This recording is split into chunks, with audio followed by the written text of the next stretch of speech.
this is what I want to do. Okay. I want to go to the community post that I posted, and I want to see some of the things that people asked. And let's see here. So we're just going to kind of skim through these, and I'll pick some that I kind of want to answer.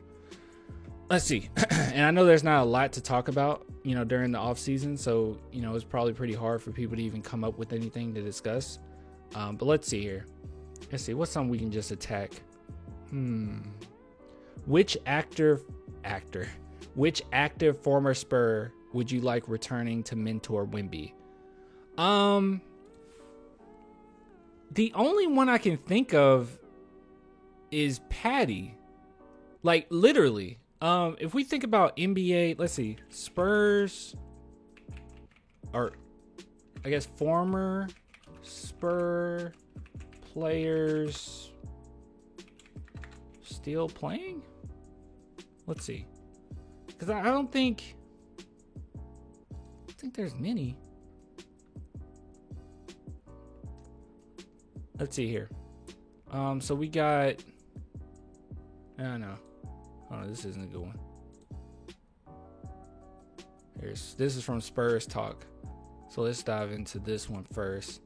10 former Spurs players in the 2023 NBA playoffs. That's fine. I wouldn't want Kawhi back, which I've seen that discourse. That was kind of weird. I'm gonna look at the comments to the chat and what you guys are saying, but give me a second. DeJounte, no. Derek White, while I love him, I don't think so. There's no point. He need to go try to win his championship and do his thing. It just doesn't fit the timeline necessarily.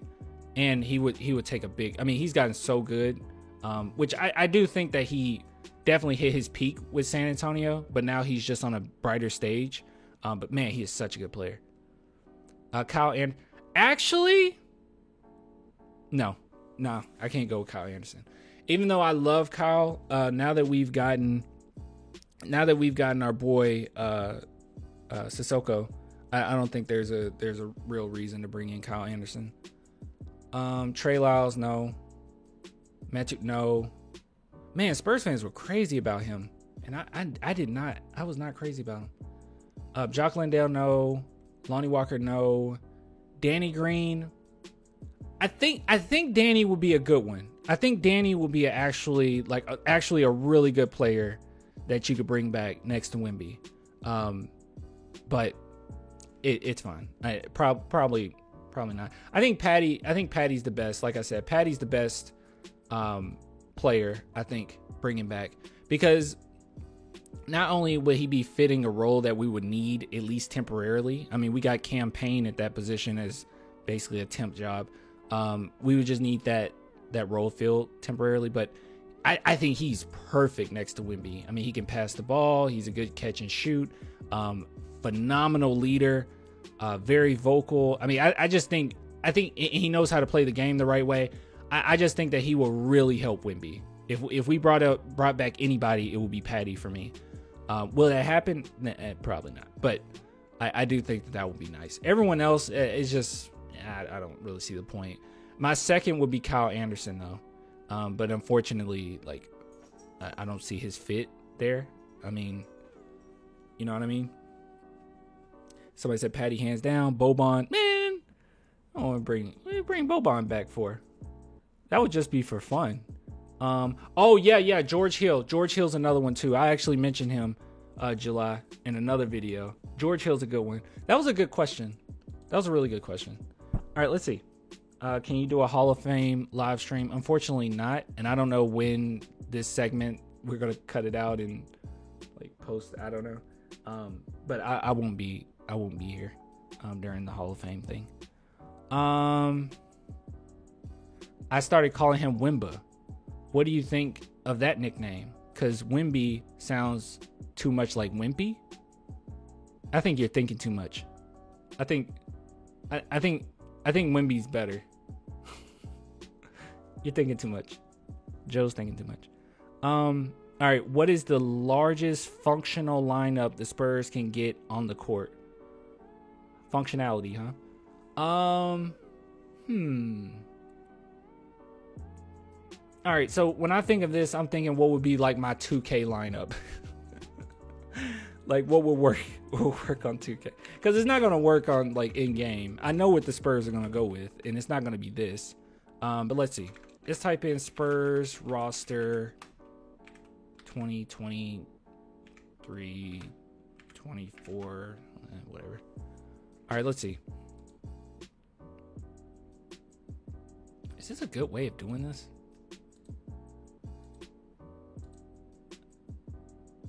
Why do they have the point guards now? I don't know. That's really ugly. All right. So here's the question. What would I go with on 2K? I don't know. So I think honestly though, like the most balanced ideally would be Trey Jones at point, right? That's what I'm rolling with. As shooting guard, you can't not put Devin Vassell there. All right. So Devin Vassell is shooting guard. Small forward, I'm gonna roll with Jeremy Sohan. Okay. Power forward, I'm gonna roll with. I think I might roll with. Hold on, let me think about this. All right, hold on. Let me change it up. I'm changing up. Okay. Point guard Trey Jones. Shooting guard Devin Vassell. Small forward, I'm gonna roll with Cedi Osman. All right, and I know that's like controversial, but I think that if we're talking about balance, he's perfect at the small forward position. And then I'm gonna go with Jeremy Sohan at power forward, and then Vic at center. I think that's the most functional, logical starting lineup, right? You get the balance. It's just defensively you're fine. I mean, you have three really good actually 4 really good defenders. Three pretty great defenders and 1 good defender in Trey Jones. So I think that's perfect. But what the Spurs will more than likely go with will be Trey Jones, Devin Vassell, possibly Jeremy Sohan at small forward. I know that's controversial, but that's probably what they'll do. And then your boy Vic at power forward, and then Zach Collins at center. That's probably what they're going to go with. And then you have Keldon coming off the bench. I don't know. All right, let's see. See if any other ones we want to answer. That's my thought, though. That's how I think. Should Tony Parker be a top 75 player? Yeah. If Atlanta trade for Siakam,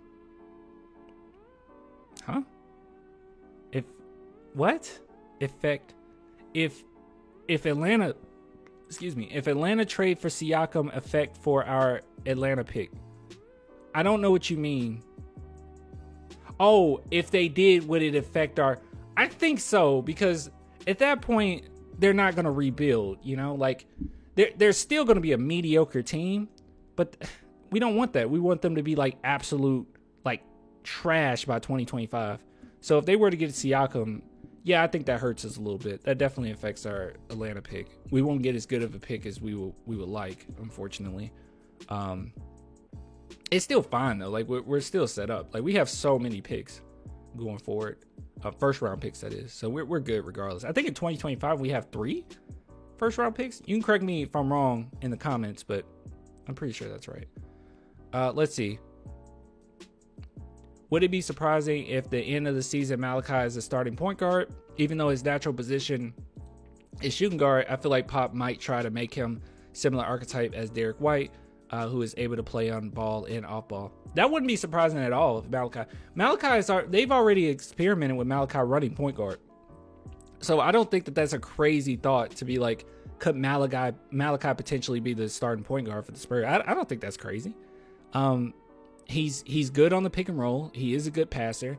He doesn't have like, I wouldn't go as far as to say he's good enough to be like a combo guard. Like he doesn't have a ton of rip on his passes. It's not like he has like eyes at the back of his head, but he protects the ball pretty well, and he's very effective on the pick and roll, and he always makes good decisions on the pick and roll. And he's dangerous. He's so dangerous because of his fast release, and his mid-range ability. So I I can see him running point guard here and there, but like I said, it's not going to be like permanently he's running point. Someone said, or July said, got a feeling Malachi could run the one eventually. He can run the one now. I just don't think that he's going to be like the Spurs point guard. You know, it might be one of those things where to get the starting point guard some rest, now Malachi's running for a little bit, you know, but he won't be like the guy at point guard. Actually, funny enough, in college, let's look up Malachi Branham's college stats, because he had the ball in his hands often running point in college. And his height, I mean, he's only, well, that's a good height. I was gonna say he's only 6'5", but that ain't bad. Let's see. He didn't average too many assists, but if you go and you watch like some of his games at Ohio, he did a really good job, I think, when he was running point guard. He made good decisions. Oh, you're going, hold on, I missed this comment. I can't see them benching Keldon. I could see it. I can see it. No, nobody's above being benched, right? I mean, in hindsight, isn't it a little crazy that Manu Ginobili was benched? I mean, let's be honest, it's detrimental for his reputation that he was benched, because Manu was absolutely phenomenal. He was a superstar, but no one saw it that way. Or at least now people go back and they're like, well, he was off the bench and he was, you know, behind Duncan. They don't contextualize anything. Like, dude was a superstar. But yeah, good stuff though. Good stuff. Hold on, let's see. Is there any more I think are worth? Somebody said check out Depressed Ginger's video on the new Spurs arena, and we did do something on that. One thing each player should try to improve this season. Oh man, we can try. That might be fun. Hold on. Let's see. I got to bring up the Spurs roster again. I don't have it up. Here we go. All right. Each thing a player should improve. So we're not going to count rookies, right? Sidy Cissoko, I mean, I don't know yet. Sandro, I'm pretty comfortable with him. He just needs to, I mean, he's going to be a role player. He needs to just do what his role is. But I guess if I said anything, maybe communication. I think sometimes he lacks that a little bit, but I mean, it was his first year with the Spurs. It's fine. Like, I don't think he was fully comfortable in the offense, and our offense was like ever changing, so it's fine. Blake Wesley. Blake Wesley's a big one. Blake Wesley needs to work on his patience. Work on your patience. That's the main thing with Wesley. He showed it in the first couple summer league games, and then he resorted back to what he was doing before. He just needs to be patient. Let things open up. Don't necessarily force shots. He continuously goes to his left. So I would say two things. Creativity, as far as, you know, his ability to score and how he puts the ball in the basket offensively. And number two, his patience. I just think he needs to be a little more patient. But he showed glimpses that he did make that jump, but it was like the end of the summer league where it's like, okay, I don't know what's going on. But yeah, that's fine. And he has that dog in him, okay? So he'll always be able to lean back on his defense, and he improved that quite a bit. So he'll always be able to lean back on that dog in him to keep him in the game. But he definitely got to work on his patience if he wants to be like the starting point guard. And I'm really rooting for him, guys. I don't want us to go through the process of having to find like the new guy. Like, we got plenty of great picks going forward, but I would love for Blake Wesley to be the guy, and we just like roll with that. But yeah, Julian, I don't have anything to say. I think he's good the way he is. Nothing necessarily to improve there. Malachi Branham. That's a tough one, because I feel like Malachi is who he is. He's definitely going to improve. I guess I would say pull up 3-point shots is where he needs to improve. So as far as him even coming into the league, he was always a good catch and shoot 3-point shooter. But I definitely think he has to work on his pull up threes. I don't know the stats, but the games that I've watched, that seems to be kind of a weakness of his. And I think he could be such a threat if he's literally a threat by the time he crosses half court. Because as it stands right now, we're going to need, like, as you guys mentioned, like, could he be the point guard or whatever? He's going to run point guard here and there. And I think that is really nice to have a guy that's a immediate threat as soon as he gets past half court. So I think he needs to work on his pull-up three-point shots. But yeah, I mean, he's great in the mid-range. He can create his own shot there. It's just three-point shooting. I think he can improve when pulling up. Jeremy Sohan, three-point shooting. I mean, he's so good already at three-point shooting. Defense, I think, is pretty elite even at this age. Yeah, I'm just gonna go with three-point shooting with Jeremy. Free throw percentage, three-point shooting. That's the main thing. He has to be a threat. I'm not expecting him to pull up from three or nothing like that, but I don't want him to be left open. And he's an even bigger threat now that we have Victor. So he got to hit those threes. Devin, I don't think there's much on Devin for me. He made such a big jump from the last season to this one we just experienced. I don't really have anything to say about Devin. We didn't get to see a lot of him because he only played like half the season, but less than half the season. So yeah, I mean, before I would have said maybe his playmaking, but he improved that. I would have said shot creation, because at first I was like, okay, you're just going to these like preset moves and you already have in your head what you're going to do before you do it. But now he plays perfectly off of the defense. Like he looks at what the defense wants, or what the defense is giving him, and he reacts accordingly. So Devin, I got nothing. You're perfect the way you are. Campaign, he needs to stop complaining so much about being in San Antonio. Chetty Osman, I have nothing.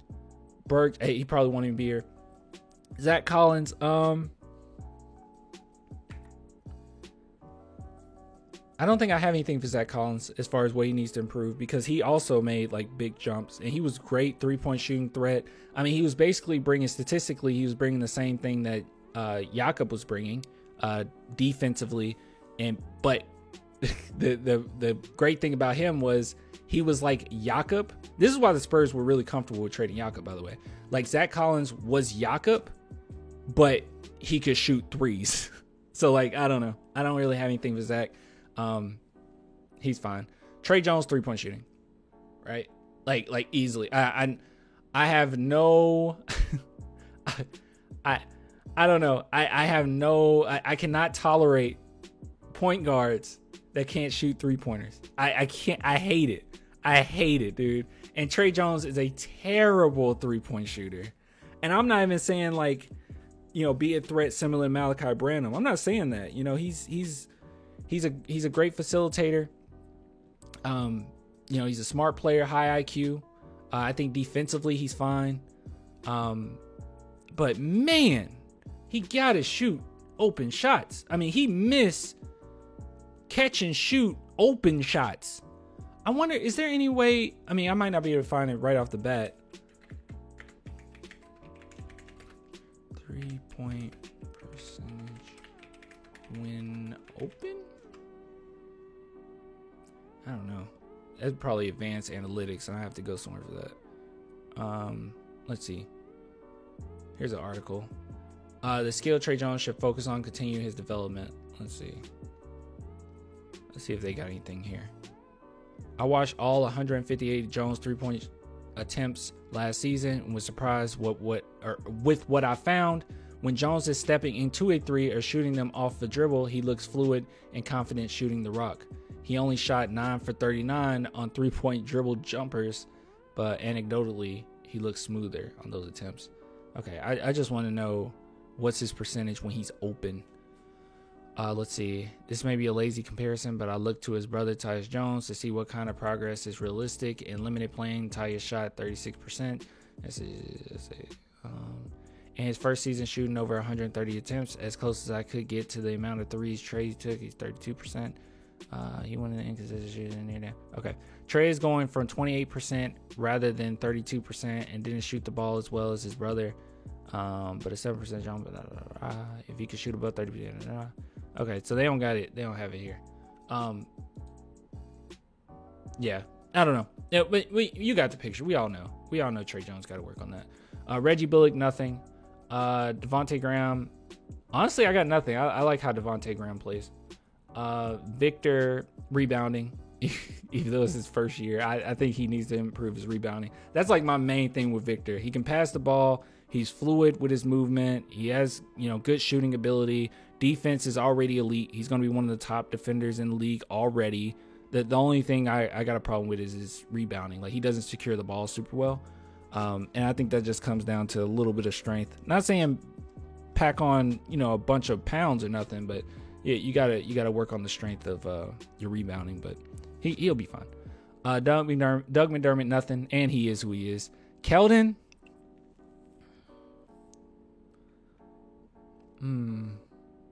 Keldon's a tough one. I don't think Keldon Johnson improved that much like people think he did. I think he's kind of still the same player, which is fine. But Keldon, he can get going at 3. Okay, he can. He's capable of getting going at 3. So I won't say 3-point shooting because I don't think that'll get too much better. But it's fine where it is, especially when he's not the main target on the team. And it'll be Wemby. I guess when it's all said and done, I'll say defense for Keldon. His defense is it's abysmal. It's bad. It's really bad.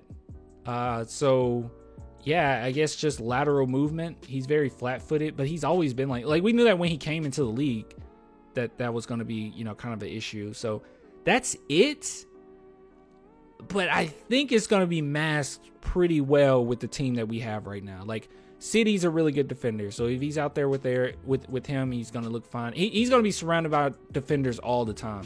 I can't really see a lineup in which the Spurs don't have at least 2 really great, if not, good defenders on there at the same time, right? Like, I think Blake West is a really good defender. So if I'm just saying, like, our best defenders, like, there's no way he's going to be out there, like, lone, okay, on his lonely. All right, it's going to be a lot of, like, good defenders. So you got City, you got Blake, you got Sohan, you got Devin, you got Zach, you got Trey, you got Wemby. That's 7 players on your short roster already. That's like half of your roster. So yeah, he'll be fine. But yeah, defensively, I think that's the main thing. But keep in mind, most of this last season, Jeremy Sohan was a rookie. Devin Vassell was hurt for most of it. So hey, it is what it is.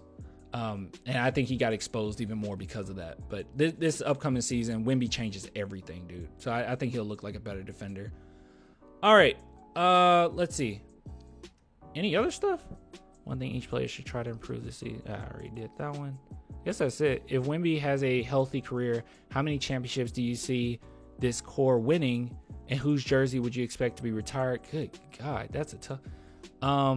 Retire when their playing days are over. Also, I said the last time, but maybe a video ranking the young core by potential using max number of all-stars. The players could. I'm not doing that right now. All right, so I could answer the first one. How many championships do I think Wemby could win? Oh gosh. Let's see. We got Pop for 5 more years, right? I think he can get at least one in that 5-year span. I think it's going to take some time for Wemby to really like develop into the player he's going to be. So I think he get one with Pop. And after that, that's when he's like, he wouldn't hit his prime yet, but he's getting ready to get into his prime. I'm gonna be really nice here, and I'm gonna say 3. Like I'm gonna be really like unbiased here, and I'm gonna say 3. I think Wemby can get 3 champion. As Spurs fans, like we're so spoiled, but like 5 championships that's not normal. Like think about how great. Put this in perspective, okay? Now we weren't talked about. All right, like even throughout our championships, we were not talked about. TNT constantly chose other teams to beat us all the time. ESPN constantly chose other teams to beat us, and then when we won, no one cared that we won. They were like, "Oh yeah, Spurs just won a championship, whatever." LeBron, like no one cared. No one cared at all. So like, but at the same time, we won 5. think about how often people talk about the Golden State Warriors, like how great they are. It's like, oh my God, they just win every year, man. I'm so tired of it. You would think that they had 8 championships. They got 4, right? They got 4 championships. And it feels like it's been forever. It feels like they've been winning forever. Like you would assume they had like 8, right? Like the amount, like how often people talk about them, you would assume they had 8. I'm just saying that's how rare it is. That's how hard it is to win multiple championships. So, and I mean, by your second championship, there's a target on your back, right? Like you're the pedigree. You're who everyone wants to beat. So for the Spurs to come away with 5 is insane. That's not normal at all. So I'm thinking 3. I'm thinking 3.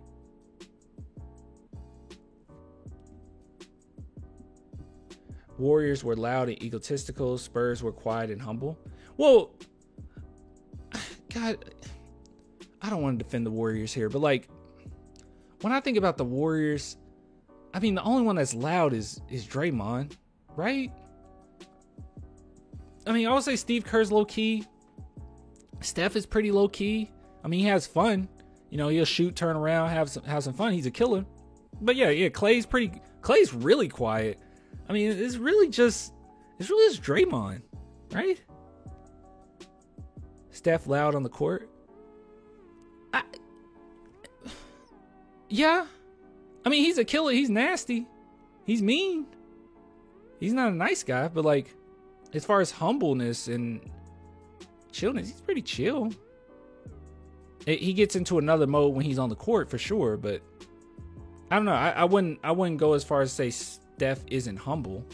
I mean, even as much as I hated like Kevin Durant, he's a big part of like their championships too. Kevin Durant's humble. He's quiet.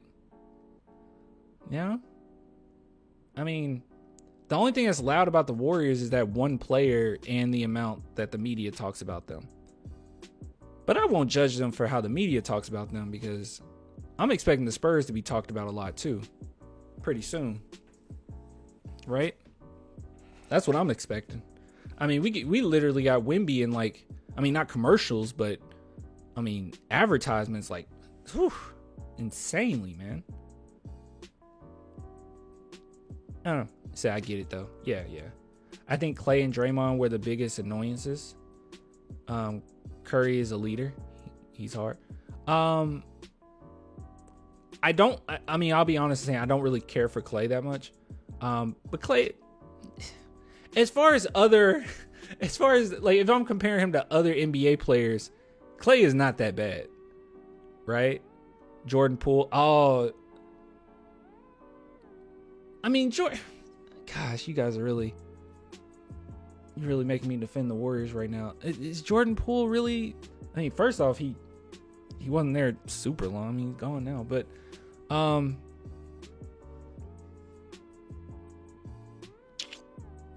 don't know. Jordan Poole, he's flashy. He is. He's flashy. But as far as off the court, I guess that's what I'm thinking about. I'm thinking about guys that's off the court. Like, because when I say, like, when you guys say annoying and they're nuisance and they're loud, and I'm really thinking what's their actions off the court. Like, on the court, I don't think Jordan Poole. Well, actually, no, I think you got a point with Jordan Poole, because Jordan Poole talks a lot of trash, doesn't he? Doesn't Jordan Poole talk a lot of trash? Correct me if I'm wrong. Does he talk a lot of trash on the court? He's pretty loud. But I am thinking more so off the court. I don't know. Clay, a sneaky trash talker? I don't know. I mean, Tim Duncan was a sneaky trash talker too.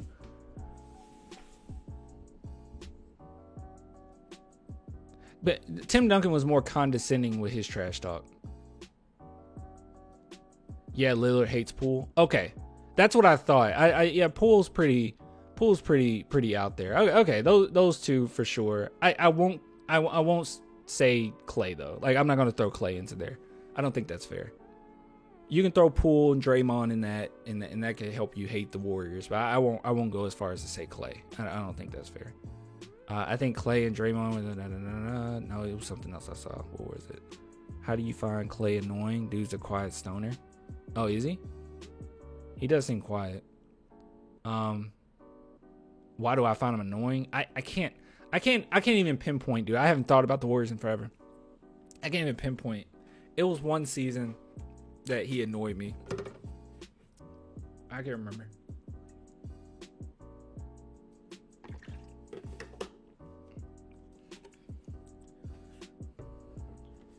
I hate the Warriors because of Zaza. I hate them because of Zaza. I hate them because of Draymond. But yeah. Good stuff, guys. Good stuff.